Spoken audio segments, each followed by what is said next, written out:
Welcome again to Mission Alive, coming from our mission office. I have been telling some stories about some of the sisters and priests in Papua New Guinea in relation to our martyrs, but also in relation to commitment to what we believe and commitment to a job, commitment to Christ. So I want to just share another couple of stories about Sister Lucy, who was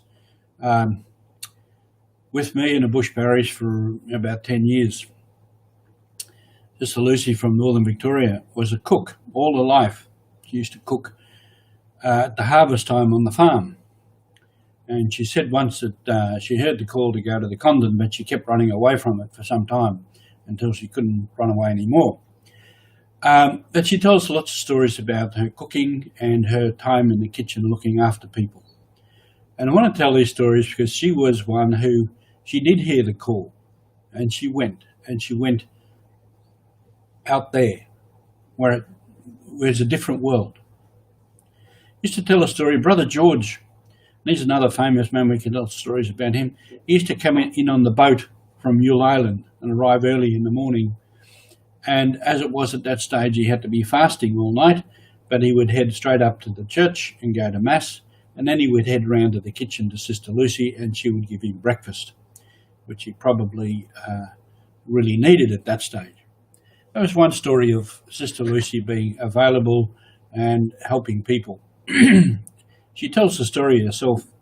One stage, she used to have always in the kitchen there some young girls from around the area, from the villages, partly to give them some training, cooking and cleaning, many other things, a bit of education.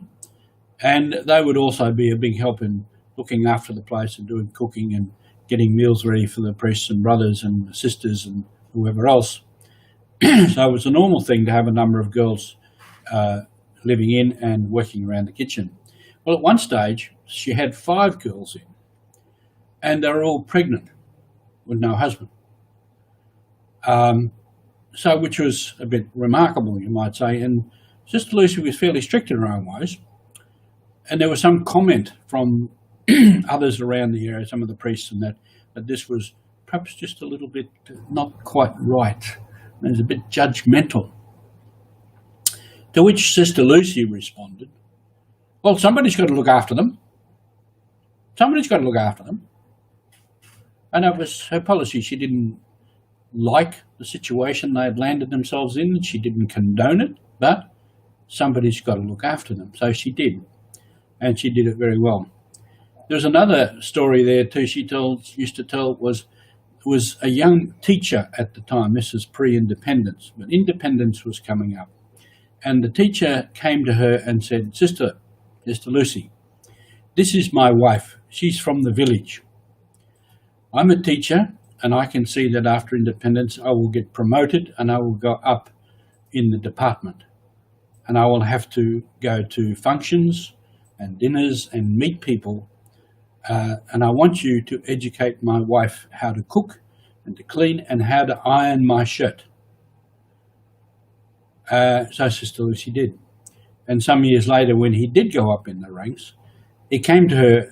She was at some function for education schools, and he came up and he indicated his shirt and said, Sister, my shirt,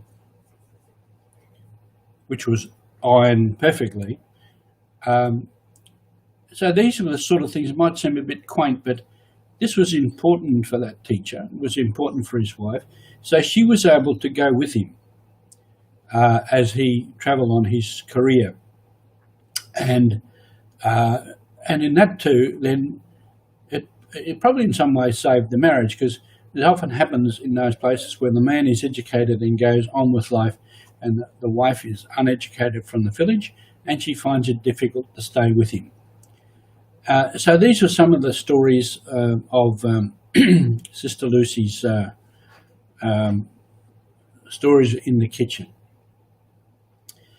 I tell these stories because she did hear the call of Jesus to follow.